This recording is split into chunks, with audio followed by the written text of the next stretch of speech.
to move to the next talk. So the next speaker is Dr. Shang-Wen Li. Shang-Wen Li is a research lead and manager at Meta's fundamental AI research team, FAIR team. And before he joined FAIR, he worked at Apple Siri, Amazon Alexa, and AWS. And we have many cooperation before about SSL model. Several years before, Shang-Wen Li organized the super benchmark and challenge together with my teams. And recently, he has lots of work about generative AI. And today, he's going to share with us a model called VoiceCraft. I believe many of you have heard this model before. This is a very powerful zero-resource speech editing and TTS model. So we are very excited that Shang-Wen can share the development behind VoiceCraft with us. So let's welcome Dr. Shang-Wen Li. Yeah, thanks, Tony, for the introduction. And also thanks, Neil, for the great introduction of the area of audio LM. It's an honor to present our work VoiceCraft here. Now, this is we're going to dive deep into a use cases specific to like speech editing and TTS. That's a few like powerful, popular applications in the area. This is a work we in Meta collaborate with UT Austin, and it is based on the concept of a neural codec language model, or similar to the ODLM Neil just introduced. And you have seen lots of great examples along these areas. But basically, you can be imagine as a typical LMs leverage like a neural network to generate sequence of discrete units that derive from audio signals, and sometimes mixed with other modalities like could be text or even images. And it leveraged the recent advance in LMs to learn powerful models that can modeling the sequence of different discrete tokens and then solve the different speech generation problems. Specifically, we are exploring speech editing and TTS in this work. And the codec is actually the crucial successful pieces in the NCLM or neural codec language models, because it's important to have a good codec that preserve audio and the semantic information that minimize losses between the code and signal conversion. And a lot of time, the development of codec is very similar to the development of a downstream ODLM or NCLM, because a lot of the matrix and the design guidelines can be shared and experience can be shared. So today we want to take this opportunity of codec superb challenges, and we want to share our development of VoiceCraft, especially along the speech editing and TTS use cases, and to see how the recent achievement in NCLM is, and also how the codec can play a crucial foundations in the NCLM, and what are the challenges that guide our future exploration. So to go back, I mentioned a couple of times about speech editing problem, but what is it? It actually, you can imagine it's just a text that we given a speech waveform, and sometimes we maybe this is some streaming, or you are recording some videos, and you have record your audio, and then you want to update part of the sentence you have spoken. So for example, here is audio we have, and with some transcript here. And we want to make some tiny modification to the transcript, like the highlight text part. And ultimately, we want to, through the speech editing models, and then to generate speech sentences that reflecting all those changes you provided in the transcript. And this is the typical setup for the speech editing problem. But there's a few challenges in this domain, specifically how you want to, how we can preserve the speaker entity or matrix, and also the background noise, sometimes the prosody and emotion and different speech behaviors. And also the speech must flow into and out of the generated segments naturally without some awkward audible artifacts. So that's the speech editing problems. And another problem we want to focus on is a zero shot TTS problem. It's a problem like a typical setting is like given a short reference of recording, like a few seconds of a speech from a target speaker, and you provide some desired text transcript, and then you want your model to generate a new speech in the same voice. So basically, I'm not playing the audio right now, but you will see a lot of demos later on. So, but you can get the impression like we provide. The goal is to provide some reference recordings and some target text you want to synthesize, and then at the end, your model generates a corresponding the speech corresponding to the text you provided to the models. And similarly, the challenge is still we want to preserve the speaker characteristics and the background and the prosody and so on. It's very similar to the challenges we have in the editing problem. And we were going to argue, like in our the proposed framework later on, we're just going to show we can easily have a unified design of the model architecture to solve both zero-shot TTS and the speech editing problem together. And it's actually very natural settings that fall into the recent LM architecture. So the next is I mentioned like the different tags, and now we are entering the pieces of the real models we are proposing, which is VoiceCraft. And the main idea is behind VoiceCraft is we want to cast a speech editing as a problem of and speech editing plus the TTS as a language modeling problem. Basically, it maps the text and audio to tokens and units, and to learn the semantic and audio signals flow behind the scene. And the model, a good feature of our model is it's going to auto-regressively infill some spans and within the input and with the new content naturally. And a few challenges in the model design. The first is how we can efficiently represent the speech signals and represent it together with other modality like a text prompt in an efficient way, so the model can capture the semantics and audio together.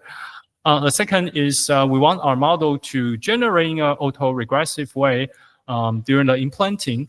But ideally, if we can learn the bidirectional information in your input, that will be more helpful because you are inserting generated pieces into the two chunk of signals. If you can, depending on both sides, then the implanting will sound more natural compared to just depending on one side.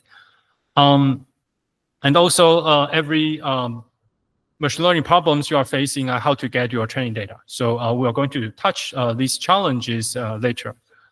So the first one is how to represent the speech signals. We just use the neural audio codecs specifically developed in another thing in FAIR, Meta, that's called encodec.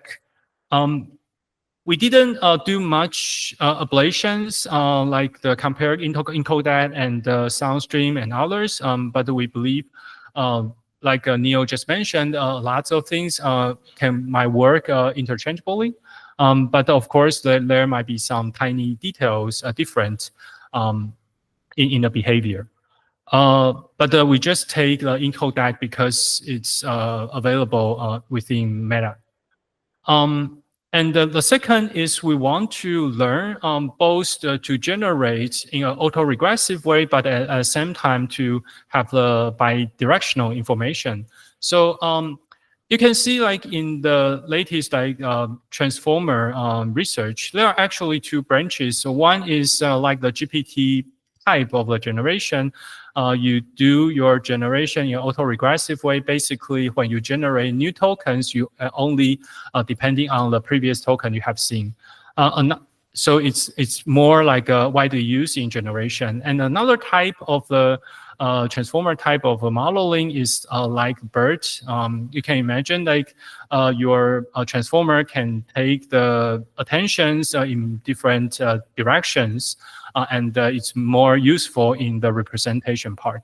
And we argue like both features are important in the speech editing or the problem we want to solve. So we leverage another work from my team, which is called CM3 or causal masking.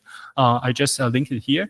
The concept is try to build a new like language modeling type of losses that can incorporate both audio autoregressive generation and also preserve the bidirectional signals information. So here is an example how it works. So you see like here is a typical like codec or token sequence. And the typical masking language models, you just mask a few tokens. And if you do BERT training, you just try to recover with some losses. In this work, we want to train the model in an autoregressive way. So what we want to do is we shuffle those tokens a little bit. So basically, we still have the original tokens plus the masking tokens. But at the end of the sequences, we repeat the masking tokens followed by the original token in mask, as well as for the second mask and its original token. And when we train this model, we're still using the autoregressive losses to train. But as you can see, when we start training or generating the tokens that we augmented to the original sequences, it start picking up the dependencies not only from the previous tokens for example, the T2 or T3, it also can depending on the future tokens for those masking tokens. So in this way, we can preserve both the bidirectional information and still train our model in an autoregressive way. And we're going to argue like this is crucial in the settings when we want to have a clean modeling to do speech editing by leveraging the audio LM type of the model architectures. So this is a basic idea how the model works. And now we want to provide an example how we apply this work to the speech modeling or editing generation. So first, we have a speech audios, and we leverage the encodec to transform them into tokens. And we leverage the causal masking we just showed previously to do the rearrange of the tokens. One thing I want to mention is here you see like there are for each column it corresponding to one times index, and for each one time index it actually corresponding to here we show 4 different code. It actually corresponding to 4 different code books. And each codebooks is a residual of the previous layer of the codebooks. So with this progressive codebook, we also show like this improves the fidelity of the generation quality. And also for because of these changes, we have a multi-layer of the codebooks.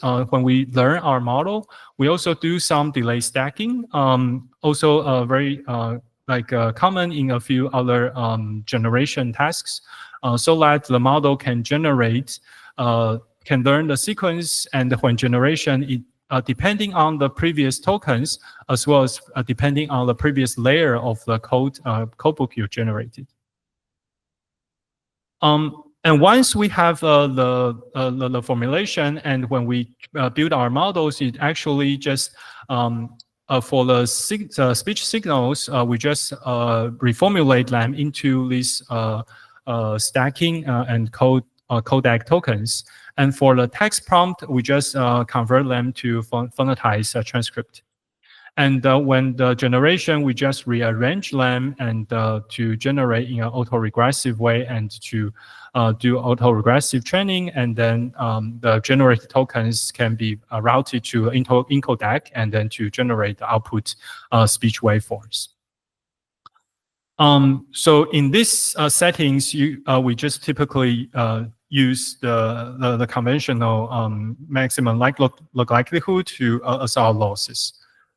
And the next is, you might ask that how we can formulate this to speech editing problems. You imagine that we, for speech editing, we probably need the original waveforms and the transcriptions and and also the alignment of the edited waveforms as well as the corresponding transcripts.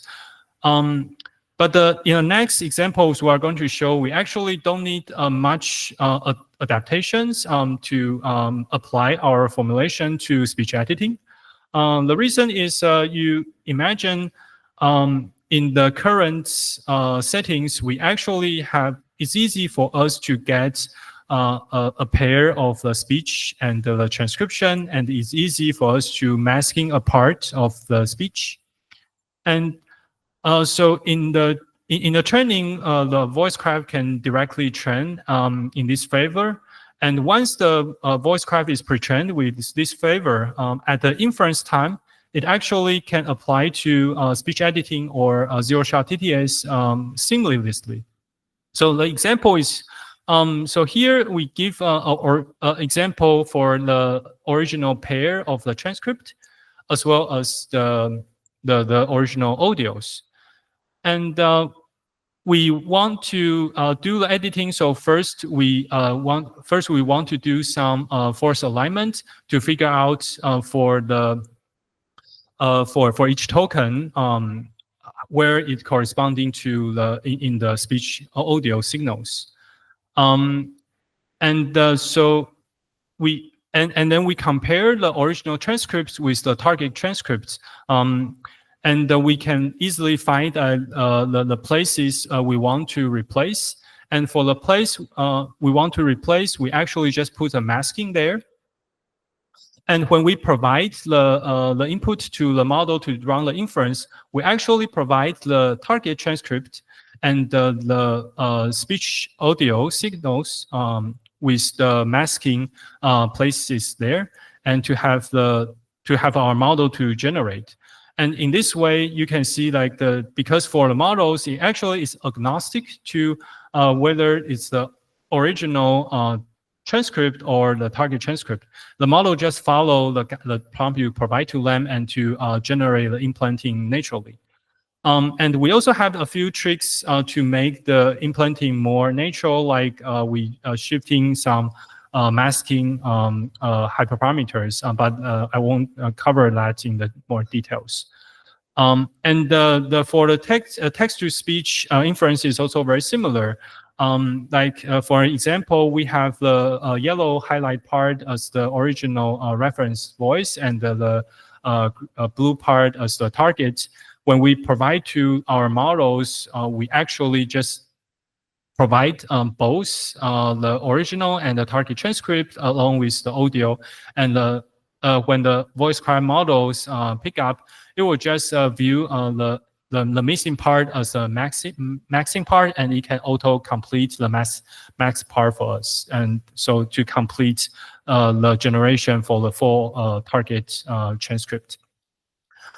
Here is a few like tricks we make our model better. Like when we do an experiment, we found remember we have these 4 layers of codebooks. We found like the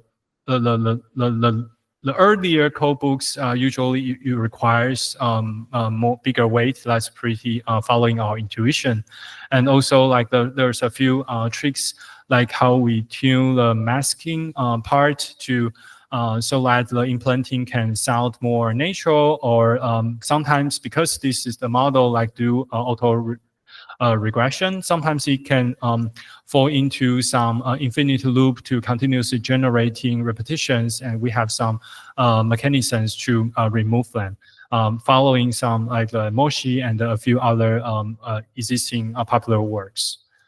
The next is the experiments. We actually use the GigaSpeech dataset to train our model, which contains about 10K hours of speech from 3 multiple domains.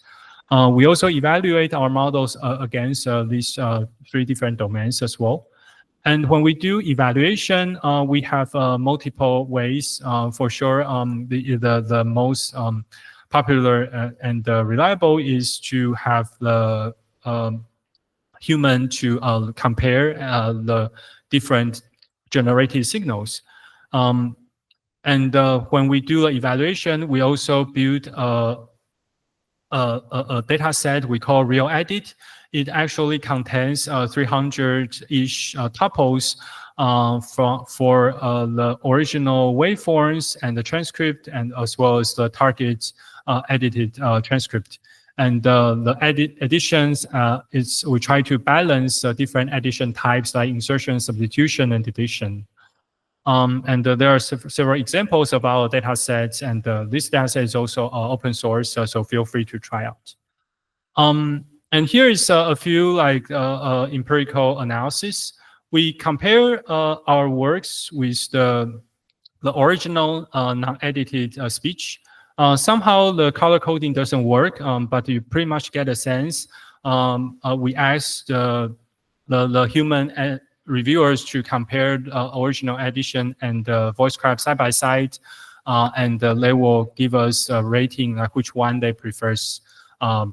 The generation results, and for between VoiceCraft and the original, you actually see the preference is similar, but still like prefer original a little bit more. When we compare the model with another popular, not original, this is Hypo, this is Fluent Speech, another popular speech editing models, you actually see like VoiceCraft outperform Fluent Speech a lot. We also doing some mean opinion scores on the 5-point Likert scales, compared with the original non-edited speech and the Fluent Speech and the VoiceCraft. You can see like the ratings, VoiceCraft performs a little bit better than the Fluent Speech, but still has some gap, but the small gaps to the original. We also do some evaluation similarly for the zero-shot TTS, and compare with a few existing baselines and SOTA models. We have the matrix both for the human ratings, based on opinions. We also have some automatic way to do the evaluation, like we compare we run the ASR results and to use the word error rate as a proxy to the generation quality, and also compute the cosine similarity of a speaker embeddings. We actually found an interesting thing is the trend is not like consistent. For example, you will see like Fluent Speech actually performs well in the word error rate, but from the human perspective, VoiceCraft is usually more preferred compared to Fluent Speech. So one thing is we still feel like VoiceCraft is pretty powerful based on the human opinion. But we also feel a little bit off because this kind of indicating the automatic matrix is something wrong. We look into the results and we sometimes find like the word ER is usually more hackable because you can generate some more mechanic signals or audio, or more simple audios that allows the model to run word array better. So we also argue like in future, a better and more consistent matrix, especially automatic matrix, will be preferred to guide the future model development. Lastly, I want to show some demos to give you some flavor how the model performs. So let me play some demo.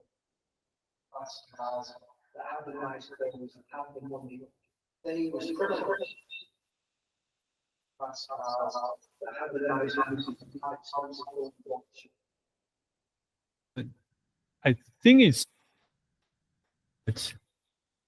natural. Have we? Well, we already. No.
So yeah, this is a few examples in the speech editing and the TTS domain. So you kind of get the flavor.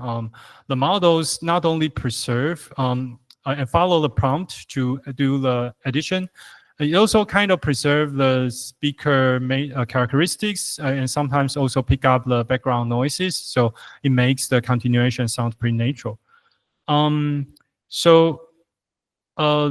going to skip this demo and jump to the conclusion. So in this work, you see we have using the VoiceCraft as an example to show the recent progress in neural codec language model or ODOM. Right now, the synthesized speech actually can provide some indistinguishable natural sound and for the in the wild recordings. And our model and the code and the data are open sourced. So feel free to try and let us know how do you feel. I think your feedback is very important for us to guide the future work. One more thing I want to highlight is, as you can see, there is still a lot of missing pieces about like the good matrix to guide the design of the model and reliable benchmarks to compare across different model and works. So that's why we believe an effort like Codec Superb is very important to continuously providing a good environment to drive the research advancement. So here conclude my talk, and I'll hand that back to Hongyi. Okay. So any question from the audience? Okay, we have a question there.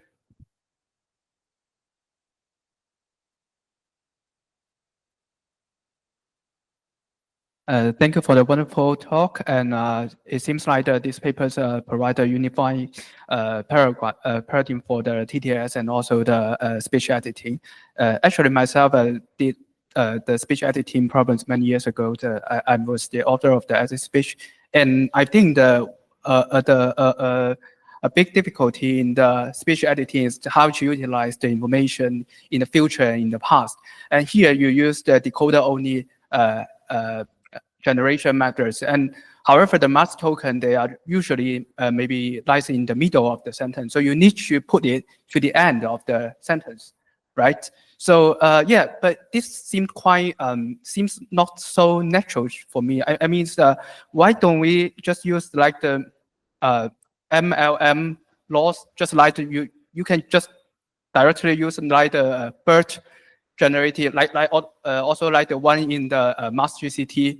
You just mask something and then you utilize the surrounding information and then to directly generate the token in the original location. So I'm just kind of curious. So what's the motivation to utilize the auto-regressive generation, but you also need to put the mask token to the end of the sentence? Will it be some troublesome? I think that's a very good point, and I think you're totally correct. I believe there's a lot of ways to do the modeling, and the different techniques have the trade-off. For example, we see it's possible to use BERT or even some kind of audio and maybe multimodal representation to first encode them into embedding space, and then after that you have tons of ways to do the generation. Even you can incorporate like a diffusion that's pretty popular lately. We specifically pick up this work because we want to limit to the usage of the token based and also using discrete tokens to do the generation. So that's why we want to have the model to have a cleaner architecture in terms of the losses. And so we can just train a whole models in one loss. But the trade-off is, like you say, the reshuffling or rearrangement is kind of unnatural. So we believe this is just a different ways to view the problem. And I feel like from the research or academic perspective, this is just, there's a lot of unknowns, and we want to push our frontier to see how much we can do in one direction. So that's why we pick up this architecture design. Okay, thank you. So any questions from the audience? Okay, if not, due to the time limitation, we can stop the talk here, and let's thank the speaker again. Thank you. Thank you for the excellent talk.